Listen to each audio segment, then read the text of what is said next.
acuerdo a los medios de producción, que es el más significativo a diferencia del capitalismo, es que estos no podían ser privados, sino debían ser colectivos. Y la intervención del Estado ante el mercado, de igual forma la no existencia de clases sociales, sí, tenía que ser un sistema igualitario donde el trabajo fuera el principal factor de producción, buscando sobre todo que la distribución de la riqueza fuera igualitaria.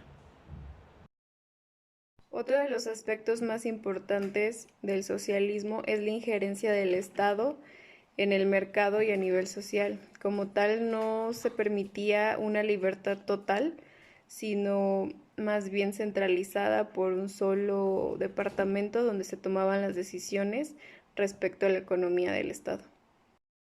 También otro punto importante es el de la acumulación de la riqueza, ya que el poder adquisitivo que tenía cada persona era la clase social a la que pertenecía. Como tal, el capitalismo no mencionaba de cierta forma o no era la base de que existieran clases sociales, sin embargo, se maneja así hasta la actualidad. Y en el socialismo esto no podía suceder debido a que eh, los medios de producción tenían que repartirse de manera colectiva y de manera igualitaria. Tampoco se podía tener propiedad privada porque esto eh, acumulaba bienes, dinero, y eso era lo que se evitaba debido a que ya sucedía en el sistema antiguo. Los principales factores de producción en el capitalismo es el capital, debido a las inversiones, y en el socialismo al trabajo de la comunidad o de la clase trabajadora. También me parece importante señalar que una de las características más importantes y que también fueron clave para la decadencia del socialismo fue la libertad limitada de expresión que tenía la población, ya que fue muy opresor el sistema, por ejemplo, del socialismo soviético, donde estaba controlado todo por el Estado y no había libertad de expresión, tampoco había libertad política y todo era un conjunto centralista.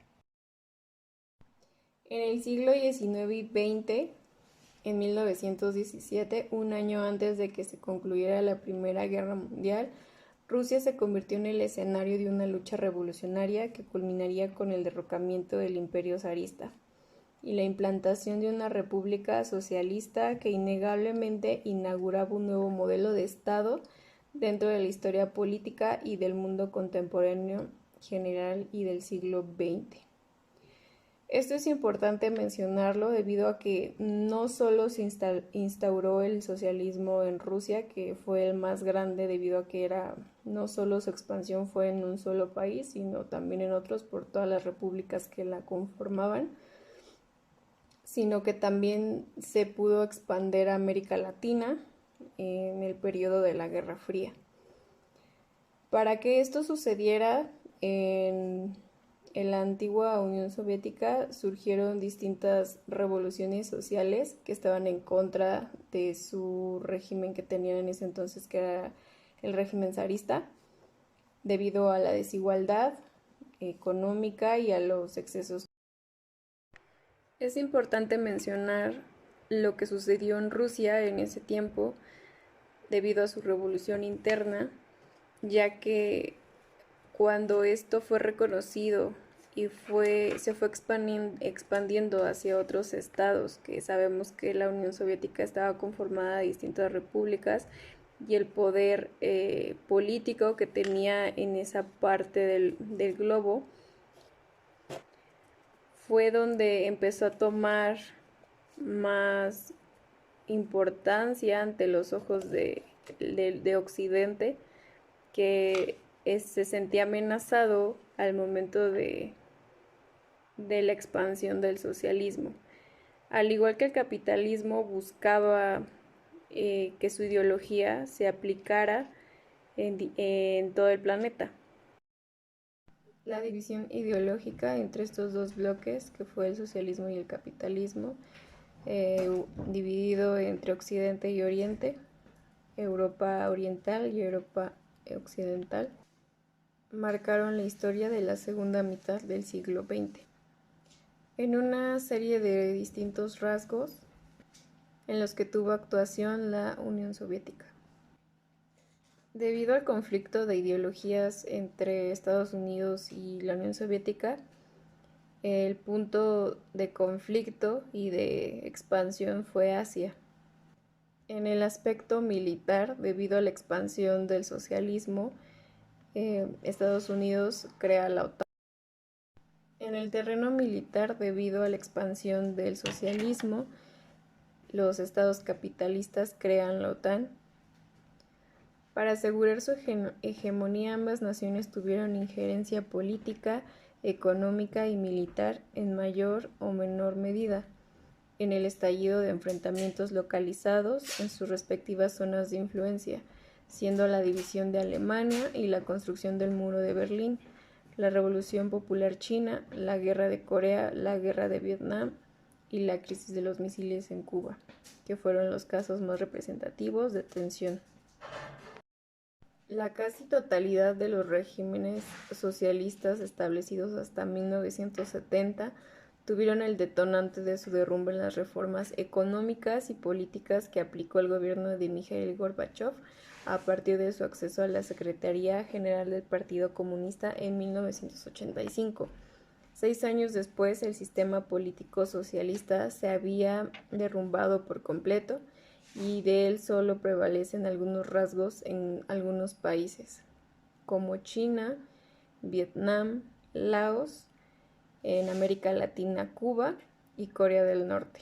Aunque también en América Latina hay repúblicas populares, en este caso ya progresistas, y no obstante las causas de dicho declive se remontan a tiempos anteriores y tienen que ver con la situación económica, política y social por la cual pasaban los regímenes socialistas, en especial la URSS, que fue la más importante.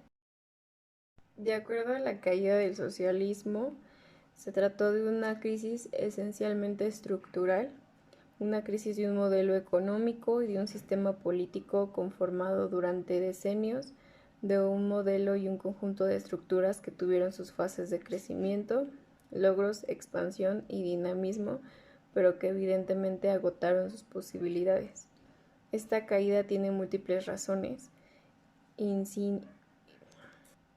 más relacionados a su sistema burocrático, que constituía el fundamento del sistema social, por lo cual le impidió modernizarse, constantemente llegando a un punto de estancamiento ante el resto del mundo, cual experimentaba constantes cambios de innovación y revolución informática, además de procesos de internacionalización.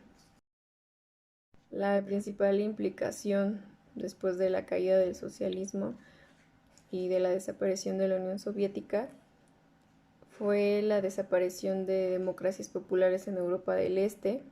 Tuvo como consecuencia sobre el conjunto de un nuevo orden mundial.